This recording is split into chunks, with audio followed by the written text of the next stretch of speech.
Bueno, buenos días. Mi nombre es Gustavo Castillo, cofundador de la plataforma de formación en TV y multiplataformas Rizoma.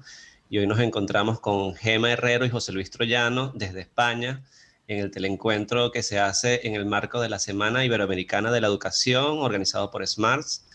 Gema y José Luis son trabajadores y codirectores de Luz más Luz Lab y la revista digital Clips, así como de los programas de formación Formalab, codirector del curso de TP Tecnologías y Comunicación Audiovisual para la Universidad de Oviedo y la Fundación para la Investigación Biosanitaria del Principado de Asturias.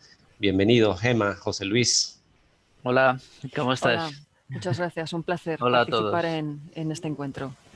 Vale, buenísimo. El tema que nos convoca hoy tiene como título Narrativas Transmedia, Educativas e Imágenes de la Ciencia. Es un tema como fundamental para los que estamos abocados a la producción audiovisual, al tema de la formación en temas de narrativas o nuevas formas de narrar, y además también de la comunicación de la ciencia con todos los retos que implica cada vez más el tema de conectarnos con públicos, audiencias, estudiantes que se acercan al hecho científico, al hecho educativo, pero que además están como muy empapados con el tema de la tecnología, con la irrupción de las múltiples pantallas o la multiplicación de las pantallas y la convergencia digital.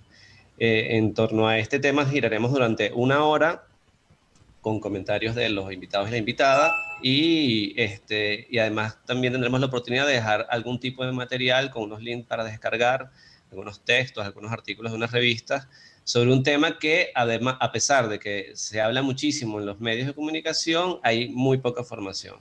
Entonces, para empezar, a mí me gustaría, aparte de que se presentaran los dos invitados, las invitadas, para un poco que hablen del trabajo que ellos vienen realizando, lanzar una pregunta disparadora que tiene que ver con cuáles son las principales características para ustedes que en este contexto que estamos definiendo como un contexto marcado enormemente por el tema del uso de la tecnología y las pantallas, de la educación y la comunicación de las ciencias hoy en día, en un contexto donde las TIC y esta multiplicación de pantallas y dispositivos nos plantean nuevas posibilidades, que ante las problemáticas siempre hay nuevas posibilidades, y cómo nos conectamos desde el ámbito educativo y científico con los nuevos hábitos de consumo de estos públicos a los que estamos dirigiéndonos hoy en día. Es decir, son públicos que tienen una alta conciencia del uso de la tecnología de la pantalla y el dispositivo, pero que también necesitan de nuevas formas de narrar el hecho educativo y científico.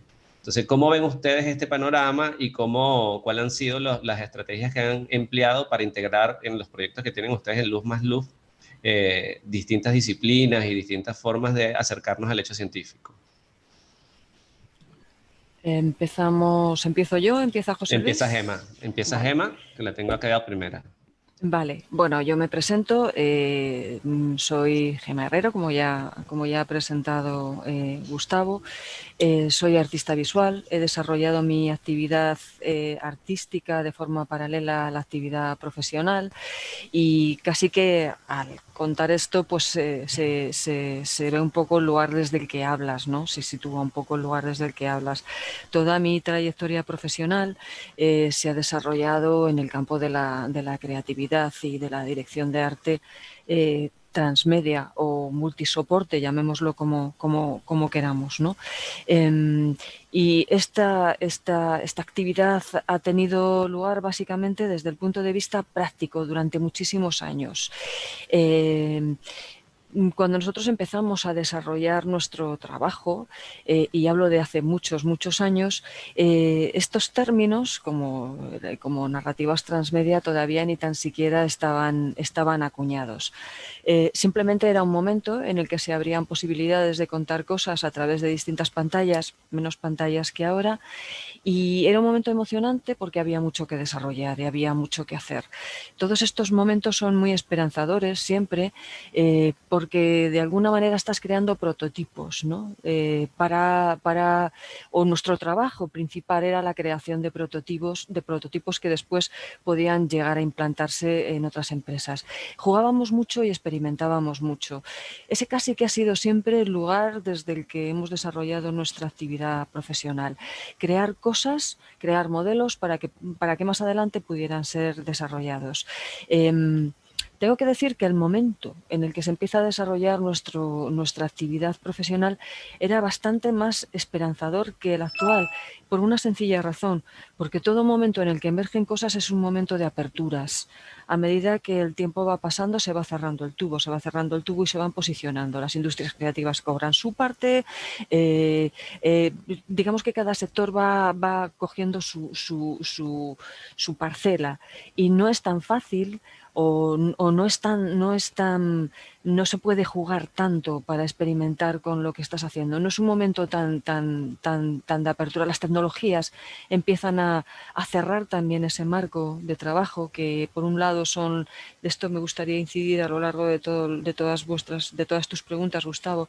Las tecnologías son tan liberadoras como esclavizadoras.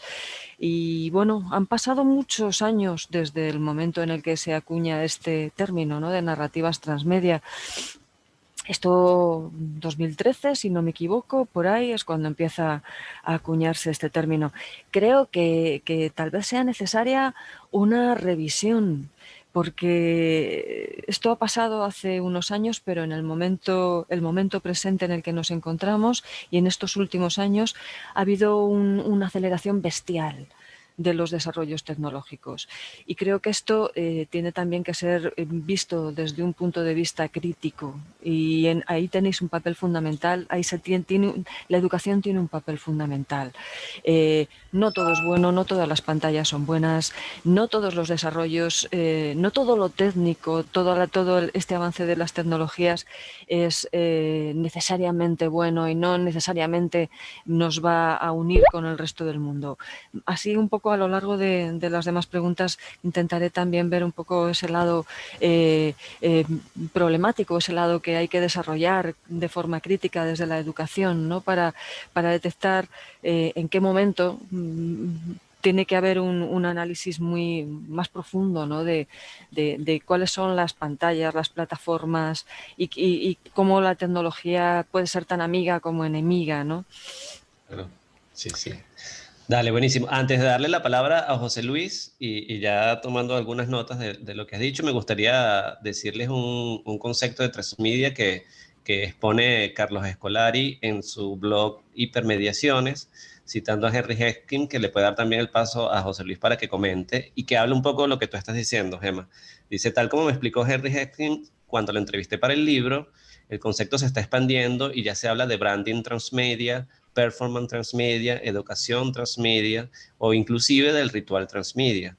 El riesgo, obviamente, es que todo termine siendo transmedia, dice él.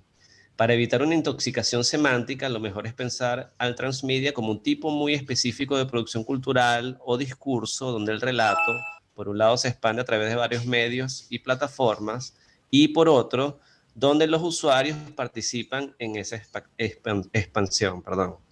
Entonces, en ese sentido, allí, bueno, hablo un poco de eso, de que teóricamente también eso, se puede como tergiversar muchísimo ese concepto y además también un poco lo que tú mencionas, darle un uso, no digamos equivocado, porque no sé si se puede catalogar entre términos de correcto o equivocado, sino que terminemos anclados de repente o ensalzando el medio y la pantalla como un fin, no como un medio precisamente que nos podría servir para conectarnos, para comunicarnos, para crear nuevas formas de formación y de comunicación del hecho educativo y científico. Entonces terminamos adorando la pantalla por el mero uso de utilizar la pantalla o por el mero uso de la tecnología, no como un medio, sino como un fin mismo. Entonces te doy la palabra, José, para que tú empieces también a desgranar un poco cómo Bueno, trabajas tú, cómo lo ves. pues tirando del hilo de lo último que comentas, en realidad tendríamos que empezar a hablar del ultramedia, ¿no? Porque nos estás ultrapasando el transmedia. Al final, el transmedia se ha quedado como una narrativa que es una capa que la ponemos sobre el hipermedia. Estos son conceptos que estuvimos trabajando desde Gemma hablaba de 2013, pero nosotros realmente esto lo estábamos trabajando, me acuerdo con Pedro Subao, pues desde el año 1997, 98 más o menos. Claro, nuestra actividad es fundamentalmente práctica. Nosotros no hemos teorizado sobre ello, no hemos publicado sobre ello, pero lo que vemos es que para enfrentarse a una narrativa transmedia hay que tener varias cualidades. Una, ganas, porque cuesta mucho trabajo. Dos,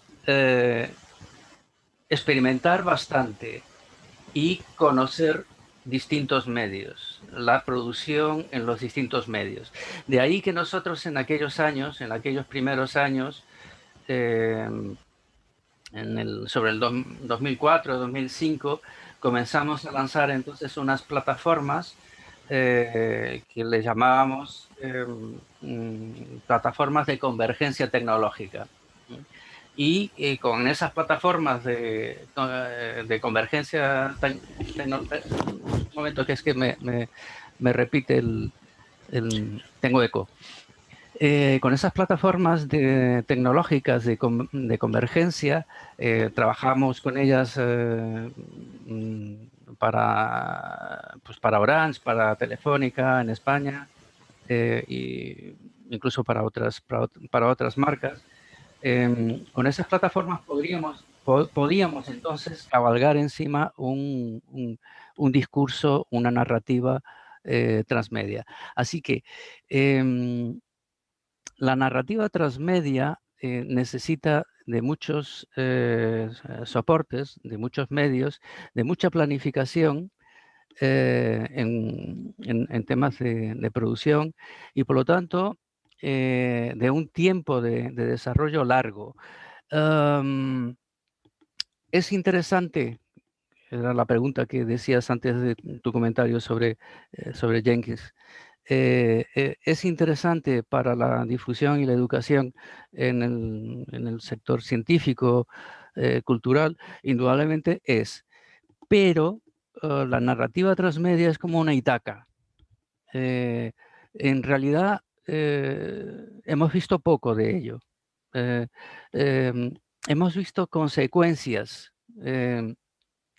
transmedia una vez que un producto ha tenido muchísimo éxito, y a partir de entonces hemos podido cruzar contenidos entre distintos medios, y este cruce ha provocado unas sinergias que lo que han hecho es incrementar la capacidad comunicativa del producto o del mensaje o del producto comunicativo que estábamos trabajando. Bueno, no sé si ahí te he respondido un poco así a grandes rasgos. Claro, claro. Sí, mira, hay varios como elementos que dice como muy importantes que tienen que ver con cómo la gente termina cuando uno expande y cuando uno hace convergencia digital, que fue la palabra que utilizaste que me parece como clave para esto. O sea, cómo entender el ecosistema de medios como un entramado de medios que tienen que ir poco a poco convergiendo, perdón, si estás trabajando el tema transmediático. Es decir, si tú vas a hacer transmedia, tienes que buscar que haya como una relación entre una plataforma, un dispositivo y otro, y cómo el usuario también podría pasearse entre uno de los dispositivos y otro para ir expandiendo poco a poco esa narración. Y eso implica muchísimo trabajo. Eso implica un diseño y una planificación, que es la intervención que pronto voy a mostrarles de una invitada que quise colocar en nuestra grilla, que es Isis Elinor, que es una joven productora venezolana de contenidos transmedia, donde ella hace mucho énfasis en eso, en la planificación, el diseño y la metodología que se tiene que tener para poder hacer un proyecto transmedia que de verdad sea potente y que no simplemente, bueno, se lance la narrativa y termine diluyéndose en el mar de dispositivos que vamos a terminar utilizando. En este sentido también, bueno, metes términos como ultramedia, como convergencia. Gemma también habló de tecnologías liberadoras y que no sean esclavizadoras, que eso también es muy, muy importante, tener como mucha conciencia del medio y la plataforma que estás utilizando para saber qué provecho que le vas a sacar y simplemente no para expandir un mensaje por expandirlo, sino también como que tenga una utilidad muy particular. Cada dispositivo obedece como una lógica de uso y también un hábito de consumo que tiene ese usuario que tiene ese dispositivo en ese momento. ¿No, Gemma?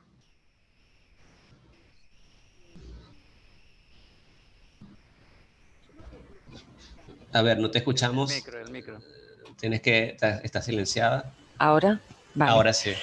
Yo creo que en el caso que nos ocupa, ¿no? Que es el ámbito educativo y científico, creo que invertiría casi el esquema, ¿no? Empezar un poco desde la fuente de conocimiento, o sea, desde el conocimiento específico de cada cosa que se pretende difundir.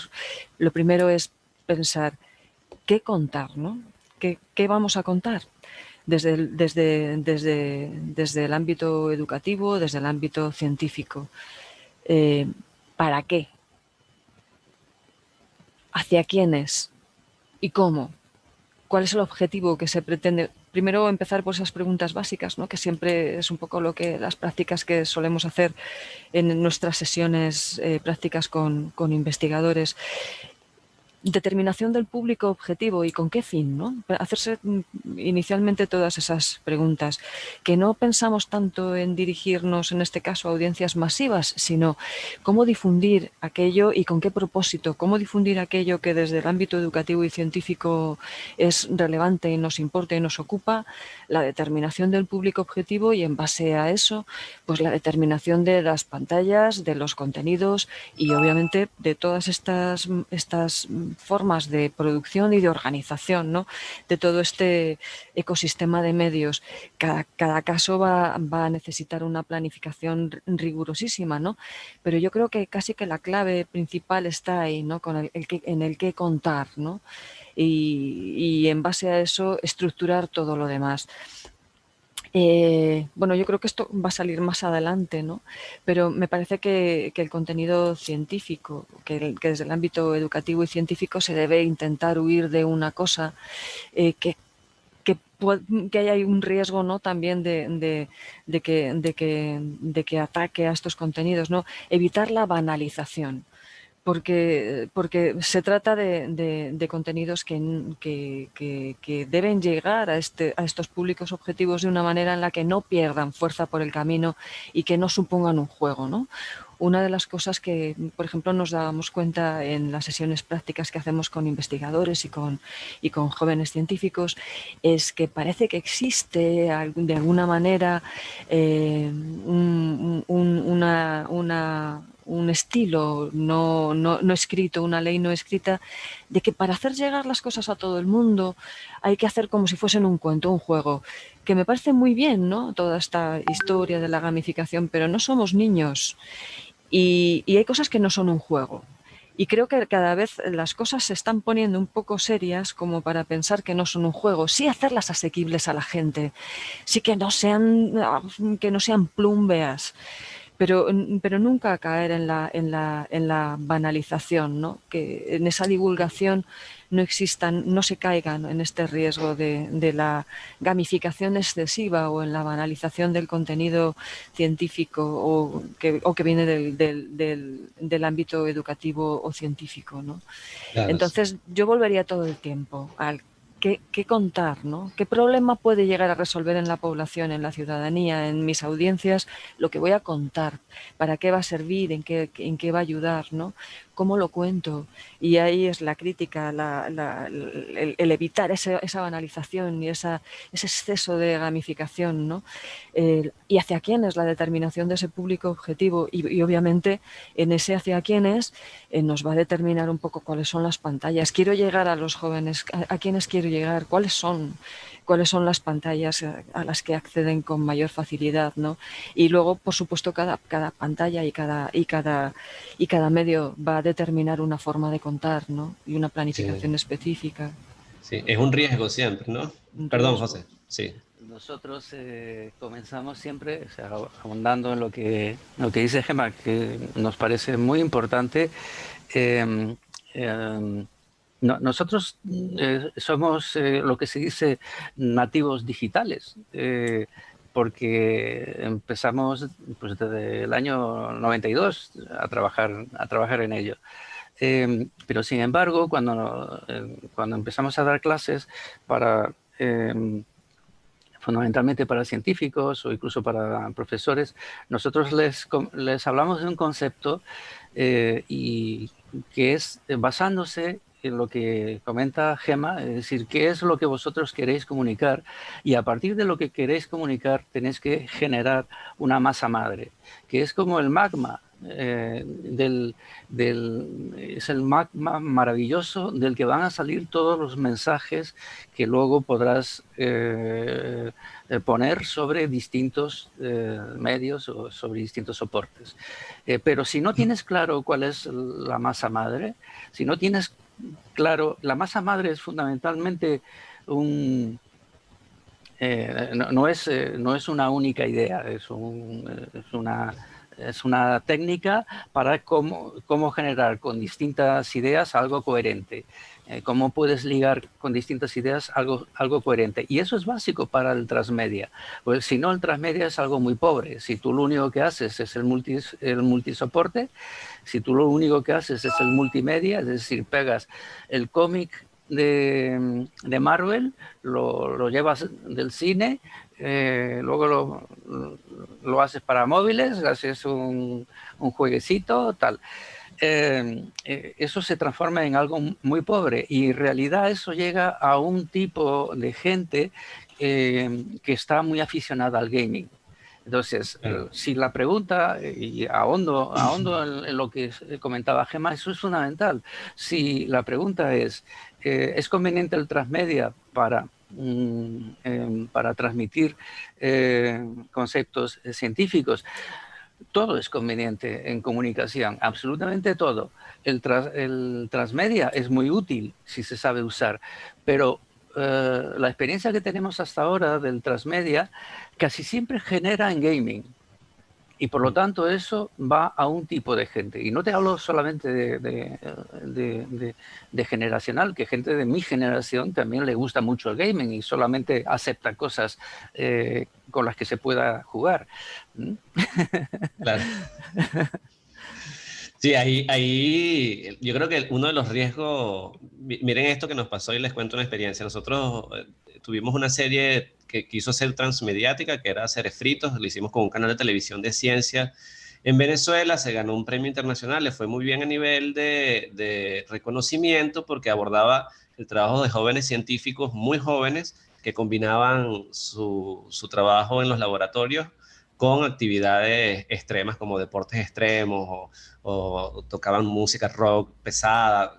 Entonces tratábamos de mostrar como que los científicos tenían también un aspecto de otras formas de desarrollo de conocimiento, de arte o de cultura, que no solamente era la ciencia, pero que les ayudaba a potenciar su trabajo científico. Se hicieron videos adaptados a dispositivos móviles, entonces eso te empieza a traer un montón de limitaciones, como por ejemplo que la capacidad de atención de los usuarios y las usuarias en los dispositivos móviles es distinta. La planimetría que utilizas es distinta porque es una pantalla mucho más pequeña. Te abre posibilidades de interactuar porque, bueno, tienes lo táctil, empiezas a poder a colocar botones para que interactúe con el video que está viendo. Pero siempre terminas muy como enredado en la maraña de lo tecnológico, de lo táctil, el gaming, cómo juego, cómo hago, cómo obtengo algo, y empiezas a olvidar un poco el contenido. Entonces se nos planteaban retos, el contenido era mostrar la ciencia y lo interesante que puede ser la ciencia para jóvenes en Venezuela hoy en día. Entonces, pero claro, la gente terminaba jugando, lo que dicen ustedes, jugando con las aplicaciones que le dábamos y olvidaba que, mira, aquí hay un montón de centros científicos que están a la espera de ti, de que cuando quieras estudiar en la universidad, ven acá, mira el científico tradicional que tenemos en la cabeza, que es esa persona que está con una bata en un laboratorio, no es así. O sea, hay muchos tipos de ciencia, muchos tipos de formas de producir conocimiento. Pero claro, entonces eso, siempre terminábamos tratando de medir mucho cómo estaban interactuando los usuarios con esos dispositivos y con esos contenidos para saber si el mensaje, lo que ustedes dicen, diseñar muy bien qué es lo que quieres transmitir y a quién estaba llegando, y más que era un canal público, que estaba hermanado con las universidades, ver si de verdad había como un efecto en que los jóvenes se estaban interesando a través de estos contenidos en las carreras científicas que estaban cada vez bajando más y más y más las matriculaciones en esas universidades. Entonces, siempre es muy potente y es muy fácil, y es muy fácil de utilizar, digo, en el sentido de que, mira, los jóvenes utilizan dispositivos, vamos allá. Pero también implica muchísimos riesgos que son los que ustedes están planteando. Olvidar lo que dice Gemma, un poco la calidad del contenido y la profundidad que tiene que tener el contenido. Un poco también lo que dices tú, José, de hacia dónde va esto y por qué estamos utilizando tanto esto, porque es una moda y ya. Y esa es una de las preguntas que les iba a hacer. ¿Ustedes ven esto, el tema del uso excesivo de las narrativas transmedia, como una moda pasajera en medios, en las campañas publicitarias, en la producción de contenidos para televisión no lineal, o lo ven como una forma de contar y narrar que se va a instaurar y así va a ser de ahora en adelante? A ver, yo diría que más que una moda, es un poco la propia evolución el estado del arte, de la tecnología. Nos va dando cada vez más aplicaciones que permiten la ubicación de contenidos, y cada vez hay más plataformas y cada vez hay más tecnologías que permiten la ubicación de contenidos y la difusión de esos contenidos, que no necesariamente ha de ser una difusión correcta, pero las propias plataformas ya consideran sus maneras de difundir, ¿no? Las propias redes sociales, estamos todos queramos o no queramos, estamos involucrados en esta maraña de interconexiones. Más que una moda, yo diría que la propia evolución de las cosas va marcando, porque el público acaba vinculándose a las plataformas, a unas, a otras, y de alguna forma el querer contar y el querer expandir un conocimiento, un discurso, un contenido, vamos, fijemos con el estándar de contenido, obliga a plantearse todo esto, obliga a hacer una planificación de hacia dónde lo quieres llevar para llegar a tu público. Entonces, yo creo que en su origen, en el año 2013, que José Luis, antes hablábamos de esa fecha, yo me refería a esa fecha cuando salía un poco este término, ¿no? Cuando se publicaba este libro. Yo creo que el tiempo ha pasado por encima incluso de esta propia definición, ¿no? El tiempo ha pasado un poco por encima. Vamos demasiado deprisa. Entonces, existió el acierto de crear de llamarlo de esa manera, ¿no? Narrativas transmedia, pero me parece que el tiempo ha pasado por encima de eso y que la velocidad es brutal. Creo que no se trata de una moda, sino que ahora mismo quien quiere difundir un discurso, quien quiere difundir un contenido, mira alrededor las plataformas y los canales de comunicación que hay y no le queda más remedio, no nos queda más remedio que hacer un análisis y que pensar en la producción de ese contenido desde esta perspectiva multi todo, ¿no? Trans todo. Hiper, trans, luego podemos afinar un poco más en los matices de cada uno de los casos. Entonces creo que no es una moda. Creo que hay que quitar un poco la idea de moda y centrar más en lo que importa es el contenido, ¿no? Vuelvo otra vez a lo mismo. Y además desde el ámbito educativo hay que batallar mucho, se tiene la obligación de batallar mucho, de ser muy crítico con esto. No todo vale, no todos los canales valen, y lo que hay que hacer es pelear constantemente porque ese contenido sí adaptado a cada medio, pero sobre todo lo que hay que hacer es pelear porque ese contenido tenga una calidad y verdaderamente merezca la pena y no sea rellenar un espacio en cada pantalla por estar ahí, ¿no? Sino que pelear por el valor de ese contenido, ¿no? Sí. Que sea educativo. Es como la discusión que hay ahora, hoy en día, en todas las televisoras, tanto públicas como privadas, como canales de comunicación alternativa, que se hicieron grandes inversiones en canales de televisión que son unidireccional, y bueno, pasa esto que está pasando, que hay una irrupción de otras pantallas, otras formas de consumir los contenidos y darle uso, porque no solamente, ese es como la gran piedra de ancla del transmedia también, que no es simplemente consumir, es decir, no es recibir y lo vi y hasta ahí cierra mi ciclo de visualización o de experiencia con eso, sino que además hay un uso del contenido, yo puedo usarlo, es decir, puedo hacer con él otro tipo de narrativas, otro tipo de contenidos nuevos, otro tipo de aportes, ya sea a través de microblogging, ya sea a través de interacción con gaming, ya sea a través de generar una nueva narrativa para expandir ese universo narrativo. que posiblemente en el tema educativo, que es fundamental, hace que haya una construcción de conocimiento en red mucho más fuerte y mucho más potente que de la manera tradicional.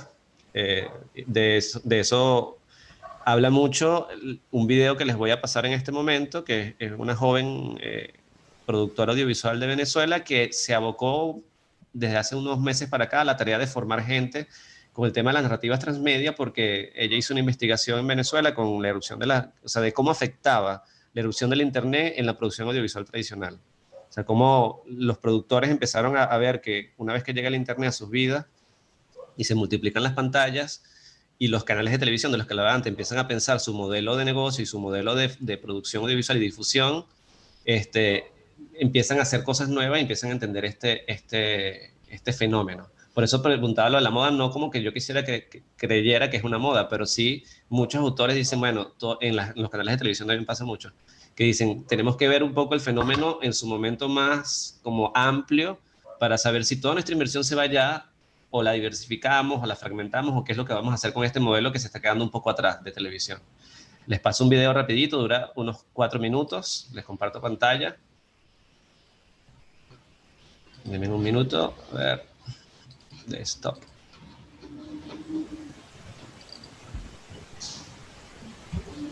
¿Ven el video? Hola, ¿qué tal? Mi nombre es Isis Elinor. Muchísimas gracias Gustavo, Gema y José Luis por invitarme a hablar sobre narrativa transmedia.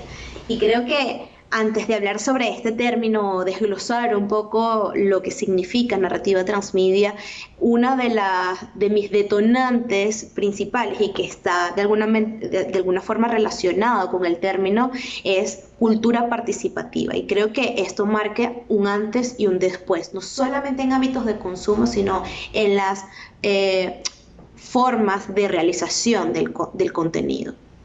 Antes, en los medios tradicionales, teníamos narrativas cinematográficas o televisivas. ¿Esto qué quiere decir? Que son completamente unidireccional. El autor crea su historia, la empaca en todos estos lenguajes y narrativas y lo lanza al usuario o al consumidor sin ningún tipo de posibilidad de que pueda devolverse o de que pueda participar. A diferencia de la narrativa transmedia, esta nueva técnica de contar historias nos brinda la posibilidad de participar, de intervenir, de interactuar con esos contenidos que este autor o autora está creando para, esperar entonces la respuesta del consumidor. ¿Qué pasa? Debemos realmente meditar no solamente en hacer contenido, sino en la metodología de cómo lo hacemos. Y creo que esa es una de las cosas que he tratado de mencionar a mis estudiantes de la Universidad Audiovisual de Venezuela, en donde doy clases, tengo ya 2 semestres dando este contenido formativo, en donde no enseño solamente la parte teórica de entender y entrar en conciencia de qué significa entonces generar contenidos en donde se pueda crecer los universos narrativos. Simplemente también esto debe estar acompañado en la parte teórica, pero también en la práctica. Entonces, ¿cómo creo yo una metodología para crear este tipo de contenido? Y creo que ese es el reto, ¿no? Ese es el reto mayor. No solamente comprenderlo, que ya es completamente difícil, es muy difícil realmente entender cómo activar o cómo generar diferentes historias en diferentes medios, sino realmente es entonces cómo genero mi organización creativa a través de una metodología funcional que sea completamente realista a el contenido que yo quiero realizar. Mis estudiantes en este caso sienten esa dualidad como yo lo sentía hace 10 años cuando estudiaba en la universidad, porque nuestros mecanismos de formación en las universidades aún siguen siendo muy unidireccional, no solamente en la parte de formación, sino también en la parte de cómo enseñamos nosotros contenidos audiovisuales. O sea, aún todavía seguimos diciendo esto es cine, esto es televisión y estos son medios digitales, o esta cosa nueva que aún no sabemos cómo explicar. Sin embargo, son muy pocas las personas acá en Venezuela que están hablando de este tema y bueno, estamos poco a poco generando esta red de formación para quizás expandir un poco más teóricamente qué es la narrativa transmedia, cómo, no solamente el qué es, sino el cómo hacerlo, cómo ejecutarlo. No es una tarea completamente de una sola persona, es completamente difícil hacerlo así, pero creo que entre más posibilidades formativas tengamos, más información y más espacios como este, creo que podemos llegar a la conciencia colectiva de generar nuevas metodologías. Nuevas metodologías de creación y de formación. Gracias a la pandemia se abren estas posibilidades también de saber qué está pasando en otras partes del mundo y esto es simplemente posible gracias a la irrupción del Internet, gracias a los dispositivos móviles y gracias también a la cultura participativa. Entonces, yo no sé si respondo las preguntas, pero de alguna forma creo que hay bastante tela que cortar de esta conversación y espero que les pueda funcionar para continuar la conversación. Muchísimas gracias. Muchas gracias. Vale, ahí... Estupendísimamente. Sí, ella es una... Uy, que nos hemos quedado con la escaleta. Ya. Ella tiene como, bueno, muchísimo tiempo trabajando en el tema de la producción y ahora en la formación de jóvenes estudiantes. Ella es bastante joven también, tiene como la pulsión de lo que se consume hoy en día en el medio, que uno que va avanzando en edad se va quedando a veces un poco atrás. Tratamos de correr siempre detrás de lo que se está produciendo, pero bueno, ella lo tiene como con más fuerza. Me gustaría, Gustavo, Dime. matizar aquí algunas cosas, ¿no? Y así de forma inmediata, antes de que se me pase la intervención de nuestra compañera, ¿no? Yo creo que hay varias cosas fundamentales, ¿no? A la hora de crear este tipo de historias, este tipo de narrativas, o estos espacios, que casi que yo hablaría de espacios que no están, que no tienen una fisicidad específica, pero que sí son como burbujas que se abren, ¿no? Yo creo que es fundamental tomar en consideración para crear estos contenidos y estas experiencias, la colaboración entre distintos perfiles profesionales. Si estamos hablando del ámbito científico, si estamos hablando del ámbito educativo, es imprescindible, es fundamental, porque se precisan incorporar miradas diferentes. Desde el ámbito científico se va a tener siempre una visión bastante más centrada en cuáles son las formas de contar las cosas desde ese ámbito. Me parece que es muy bonito y que aporta muchísimo mezclar científicos con creativos, mezclar artistas con científicos, y que de estas fusiones nacen cosas. Me parece que otra cosa fundamental es, antes de dar por bueno nada, ninguna metodología, antes de dar por buena ninguna forma de producción, lo que es importantísimo, y ahí es donde nosotros anidamos y es el espacio que más nos gusta, es crear espacios para la experimentación. Abrir ventanas para la experimentación es que existan lugares físicos o no físicos, donde estas mezclas de perfiles profesionales puedan poner en juego y puedan destrozar, jugar, estropear, acertar, fallar, todo aquello que se pretende crear sin miedo a equivocarse. Y esos lugares, esos espacios para la experimentación son, llamémoslo como nos dé la gana, cursos, talleres, burbujas, que pueden tener un espacio físico o pueden tener lugar en el éter, ¿no? en la red, ¿no? Y principalmente desencadenar la creatividad y después ceñirse a las metodologías o no, pero principalmente que existan espacios que sean desencadenantes de la creatividad y sobre todo espacios donde se puedan mezclar todos estos perfiles profesionales. Y aquí ya voy a empezar a vincular un poco con nuestra experiencia. Nos parece que cada vez es más difícil explicar esto, explicar la realidad que vivimos desde un solo lugar, porque es tremendamente compleja. Necesitamos sumar miradas. La transdisciplinariedad es muy difícil, porque obviamente, ¿no? Y aquí me tiro a un refrán español, ¿no? La cabra tira al campo. Es decir, cada uno se siente seguro en su campo de conocimiento y por tanto va a tratar de analizar siempre las cosas desde su campo de conocimiento.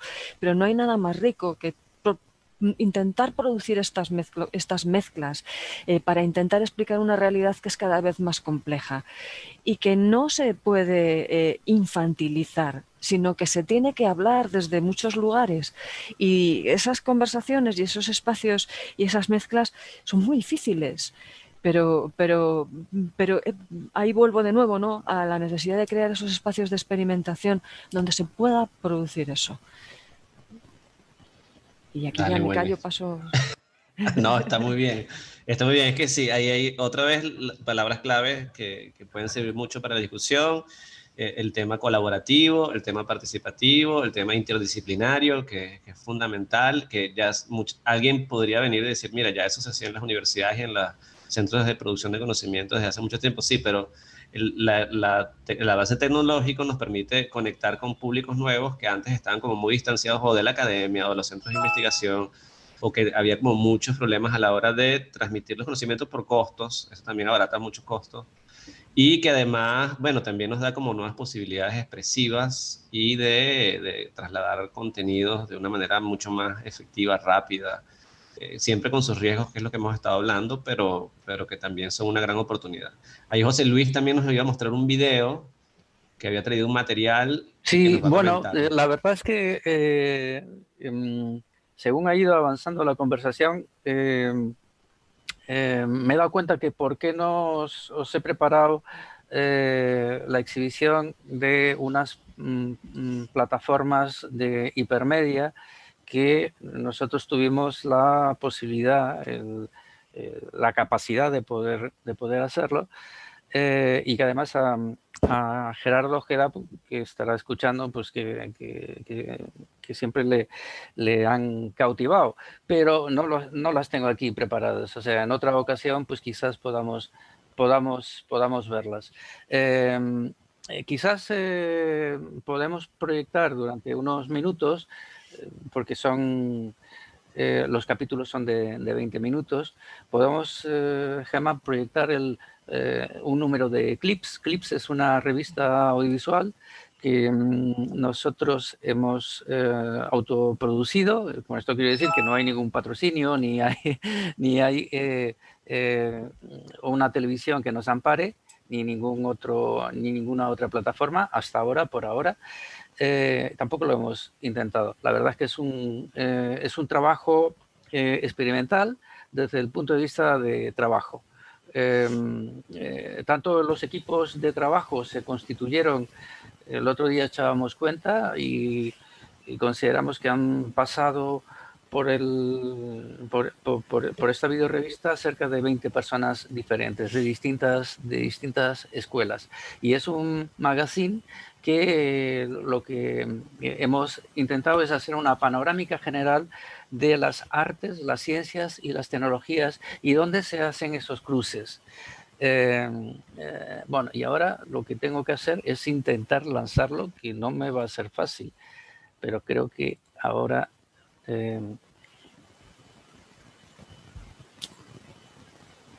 a ver, lo hago aquí y aquí está. Bueno, os lo lanzo.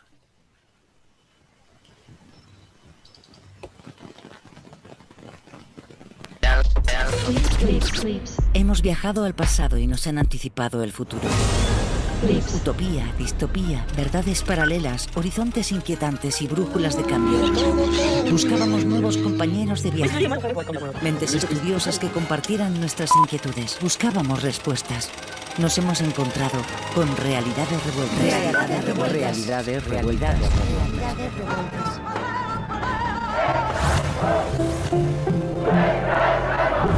Marcuse nos habla en El hombre unidimensional de una sociedad sin resistencia, sin oposición.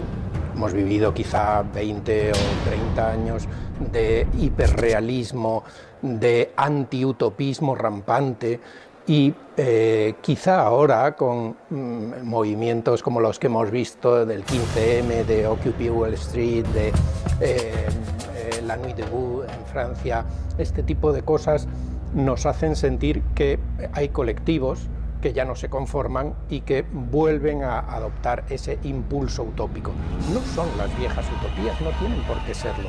Puede ser soñar con un mundo mejor, pero no necesariamente en los moldes que lo pensaron nuestros abuelos o nuestros tatarabuelos. Esto de la utopía es un motor de la creatividad, de la innovación, de la esperanza, y que merecía la pena investigarlo, redescubrirlo, recuperarlo, reivindicarlo, todo va junto. Todas las actitudes utópicas han cambiado el mundo. Los estudios utópicos son un campo multidisciplinar en el que confluyen distintas aproximaciones que estudian lo utópico desde distintos puntos de vista. Y es por eso que, por ejemplo, se puede hablar de práctica utópica para las comunidades o las acciones políticas, de estudios sociales utópicos, de arquitectura utópica. Las primeras vanguardias del siglo XX lo que querían era fundir arte y vida. No es importante tanto el hecho de que sean artistas los que estén realizando esta fusión, sino la idea de que la creatividad sea algo que se aplique en la existencia, en la colectividad y en este caso en los momentos de cambio social. Todas las utopías que afloraron en ese momento y todas las actitudes utópicas han transformado el mundo desde entonces. Hablar de historia del futuro quiere decir interesarnos también por estas formas en las que cada generación ha imaginado los futuros que se le abrían. Y eso es la historia de las utopías. Las utopías siempre son necesarias porque lo que no se sueña no se construye. Y para empezar a construir hay que soñar e imaginar futuros deseables. Lo utópico es construir el futuro que queremos y deseamos. ¿Basado en la tecnología? Sí, porque es lo que está evolucionando muy rápidamente. Pero deberíamos plantearnos esos futuros utópicos en términos de relaciones personales, laborales, económicas, sobre las que impacta ese progreso tecnológico y científico. Marcuse nos dice que la sociedad tecnológica es un sistema de dominación que opera ya en el mismo concepto y en la construcción de técnicas. En un momento dado comenzamos a trabajar con los dispositivos que tenían conciencia del lugar, con los dispositivos locativos, aquellas herramientas o instrumentos que nos daban la posibilidad de decirnos dónde estábamos en cada momento. Repensar el concepto de utopía. Comenzamos a desarrollar un proyecto que trataba de activar los espacios de juegos infantiles para convertirlos en el escenario de juego digital. Un sensor que se podía conectar de manera muy fácil a los distintos elementos de los parques y a partir de ahí captaba los movimientos que los niños estaban haciendo en esos elementos y luego transformaba en movimientos que hacían los avatars en el videojuego. Uno de los intereses o ejes que ha atravesado, que ha cruzado nuestro trabajo creativo ha sido la relación entre las nuevas tecnologías digitales y la conformación de un espacio público para la ciudadanía. Vivimos continuamente en un espacio híbrido en el que cotidianamente se producen múltiples migraciones entre lo digital y lo virtual. ¿Cómo podemos establecer a día de hoy un vínculo entre tecnología, producción y dominación? La tecnología se produce mediante un conjunto de elecciones sociales. Las tecnologías juegan un rol en nuestras vidas cotidianas muy importantes. Afectan a nuestros estilos de vida, nuestros futuros. La creación de la tecnología surge de un conjunto de elecciones sociales, ¿sí? Y a través de relaciones sociales también. Siempre los algoritmos llevan suposiciones de un hombre blanco como yo. ¿Y por qué? Porque hay poca diversidad en las creaciones de los algoritmos y la capacidad y la distribución de crear tecnología. Entonces Interactivos es una plataforma de educación e investigación en torno a los usos creativos y educativos de la tecnología. Digamos que los objetivos serían la experimentación en torno a lo que es el hardware y el software creativo, lo que es la fabricación digital y el diseño con herramientas libres y abiertas. Y en otro de los objetivos sería la creación de comunidades de aprendizaje y de práctica en torno a estos temas. La innovación no puede surgir, ¿no? desde entornos realmente cerrados y constreñidos. Entonces, para mí sí que tiene muchísimo sentido que surjan proyectos innovadores precisamente desde la base, ¿no? O sea, que puede surgir la innovación desde cualquier ámbito. Yo creo que es fundamental precisamente fomentar eso que llamáis la innovación de base, ¿no? El proyecto DITOS son las iniciales o las siglas de Do We Need Together Science, que es Haciendo Ciencia Juntos. El objetivo del proyecto es promocionar la ciencia ciudadana, la ciencia hecha por cualquier ciudadano. La democratización de la tecnología no significa que cada ciudadana tiene que jugar un rol activo en la tecnología.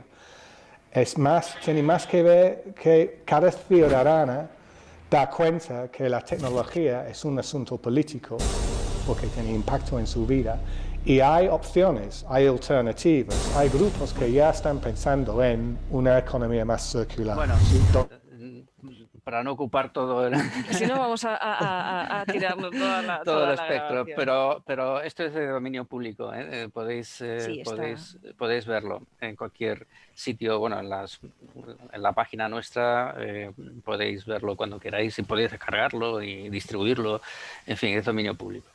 ¿Vale? Buenísimo. Es una revista audiovisual. Sí. Es una revista audiovisual, llevamos ya tres números. Y bueno, pues ahora a la espera de volver a construir finalmente el cuarto número, que claro, se hace, como decíamos, se hace sin un paraguas y por lo tanto se hace más libre. Claro, también se hacen más trabajos. Quiero decir que hay cosas que contamos en este número que no podríamos contar si hubiese un patrocinio firme que diese mucho dinero.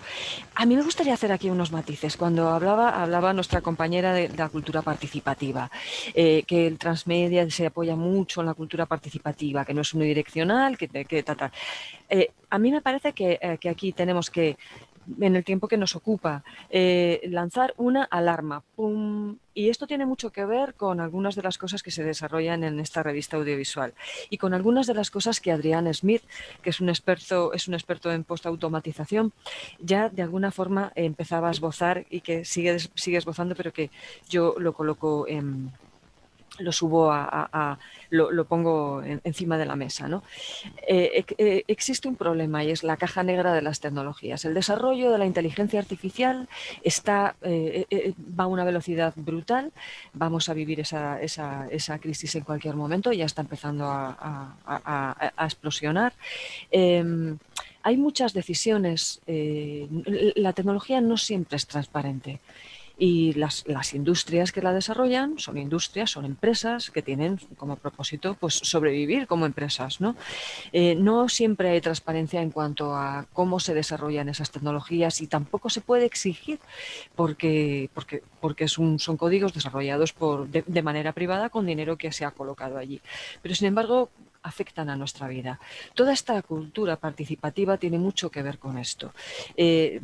Estamos estableciendo formas de participación a través, en muchos casos, de redes que están diseñadas con objetivos específicos y tal vez su propósito no es democratizar nuestra vida, sino sus propósitos son otros.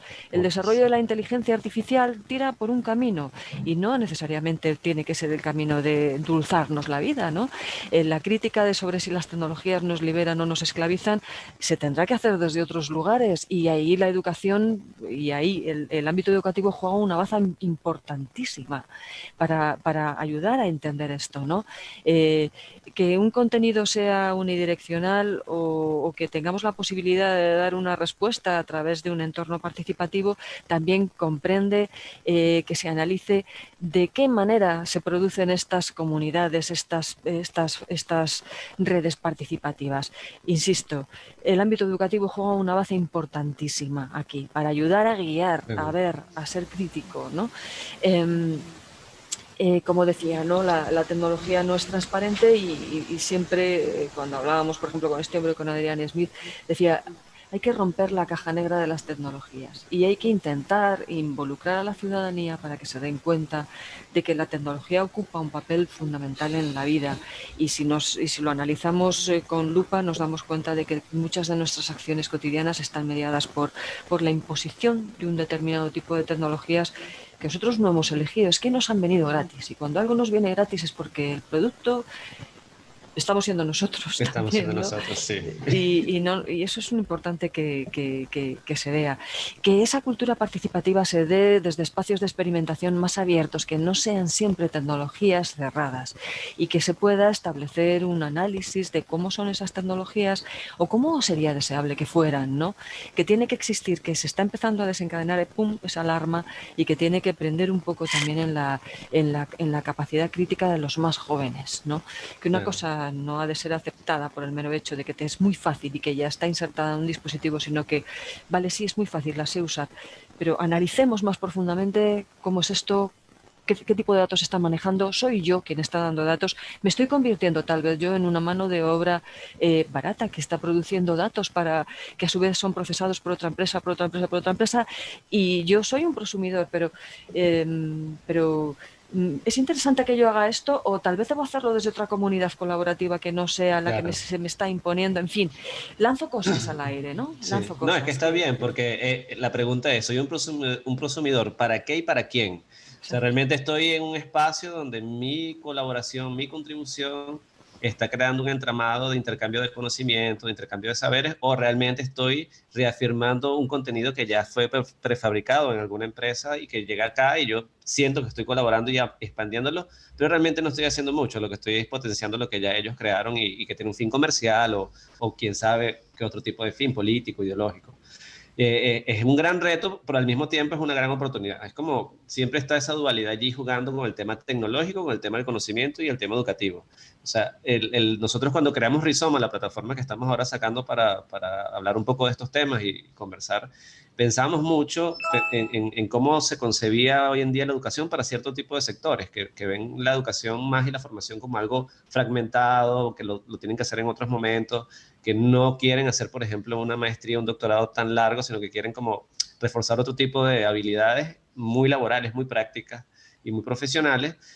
Pero dijimos también una cosa, dijimos, bueno, y por eso le pusimos Rizoma, un poco por el concepto de Jair Deleuze, de que el conocimiento no se construye por jerarquías verticales, sino más bien por un entramado subterráneo que va y que podría darle un sustento mucho más fuerte a ese conocimiento que se erige. Y pensamos en que una plataforma como esta, que además articulara la visión de formadores con creadores, con artistas, un poco lo que decías antes también de ser interdisciplinario, con los propios usuarios, es decir, que a través de las ventanas de participación dentro del curso que tú compras, pero que tuvieras también la oportunidad de aportar a ese curso que estás comprando contenido, podría crearse un entramado de producción de conocimiento formativo mucho más fuerte y mucho más sólido y mucho más también con herramientas para defenderse ante el conocimiento que es poco profundo, que está prefabricado antes con anterioridad.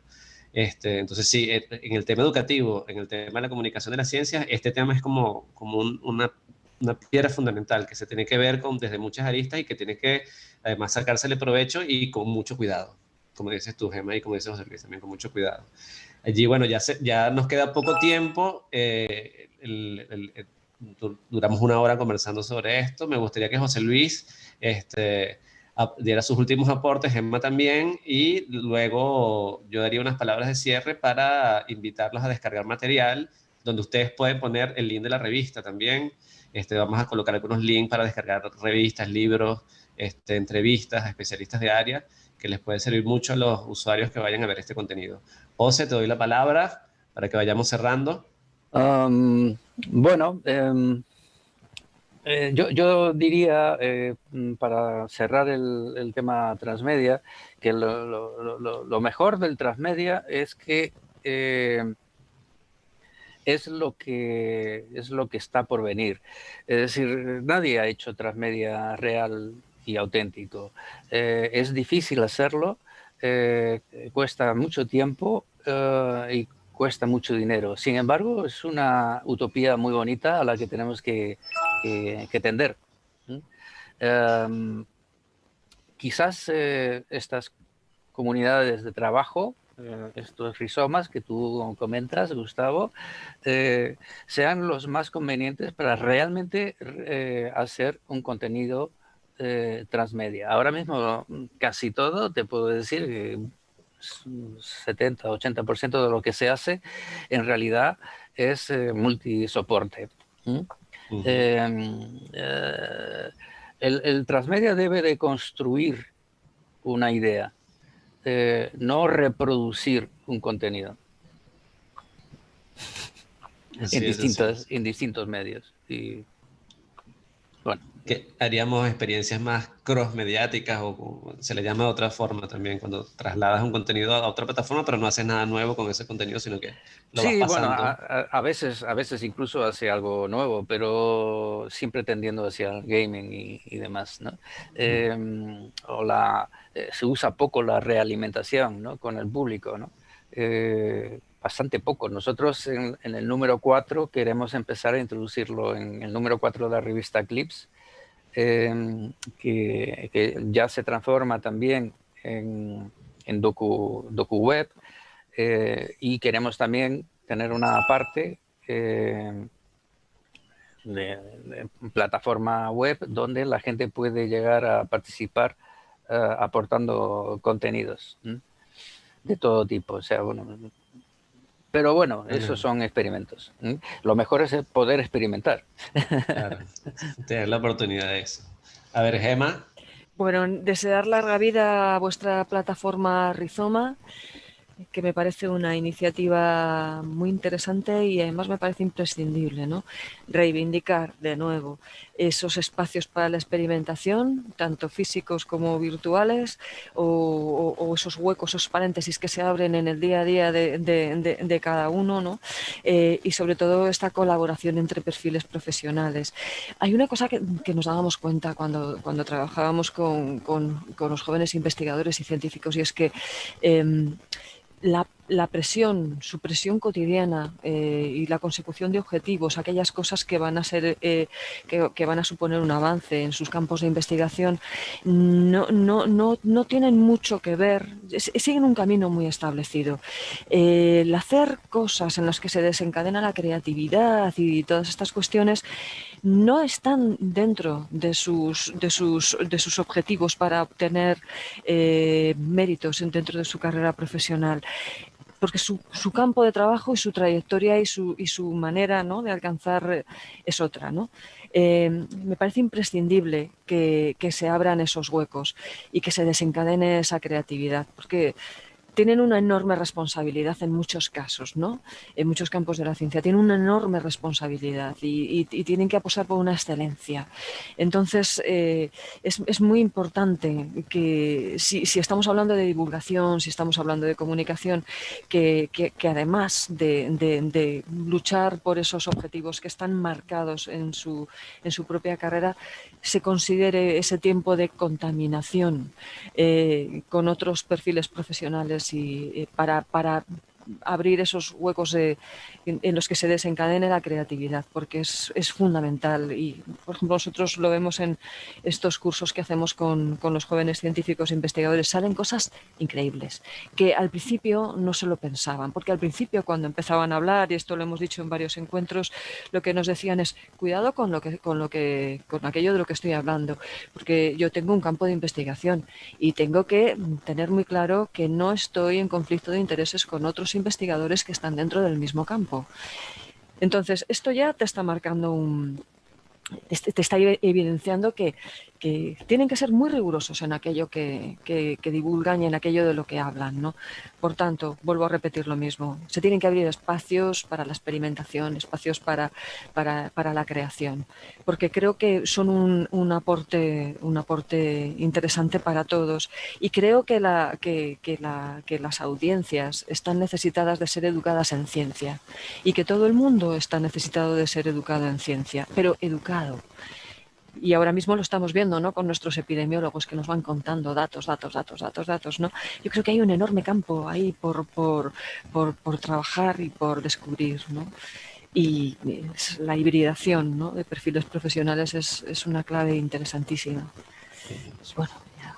Vale, buenísimo. Sin este tipo de hibridación o interrelación, creo que un contenido transmedia no tiene mucha vida, porque ahí intervienen distintos perfiles, o sea, desde productores audiovisuales, creadores de contenidos, divulgadores científicos, educadores. Y en este momento, bueno, el sistema educativo de nuestros países, en el caso de América Latina, yo me encuentro en Argentina en este momento, tiene, bueno, un gran reto y una gran oportunidad, que es que con el tema de las clases virtuales, bueno, los profesores, las profesoras y los padres y madres que estamos con nuestros hijos en casa tratando de llevar esos contenidos, hemos tenido que ingeniarnos de todo para poder sacar adelante un año escolar con múltiples caídas y con múltiples escollos por el tema de la pandemia. Entonces sí, es una gran oportunidad, y es una gran oportunidad donde todos y todas podemos participar abiertamente allí. Entonces, bueno, nada, quisiéramos agradecer a la CSIC por esta invitación que nos hace, a la Asociación de Cine e Imagen Científico de España, que nos invitó a mí como moderador, a ustedes como invitados especiales, para hablar sobre la temática transmedia en el ámbito educativo y en la comunicación de las ciencias. Nos veremos pronto en la Semana Iberoamericana de la Educación, organizado por SMARS, a quien también agradecemos por la invitación que nos hace, y les deseamos un feliz fin de semana, un feliz inicio de semana y fin de semana. Les dejamos material allí que pueden descargar para que saquen provecho de lo que conversamos acá durante una hora, que se nos pasó bastante rápido, pero que bueno, fue muy productiva. Les agradezco, Gemma, José Luis, por haber estado, muy provechoso a la hora que estuvimos acá. Interesantísimo el trabajo que hacen con Luz Más Lab. Los invitamos, también vamos a dejar el link allí guindado para que puedan visitar la plataforma que tienen ellos allí. Y bueno, les mando un abrazo fuerte. Muchas gracias, Gustavo. Igual. Muchas gracias a... Vale. Gracias a ti, a la CSIC. Y bueno, y hasta la próxima. Hasta la próxima. Hasta la próxima. Un abrazo. Chao. Un abrazo.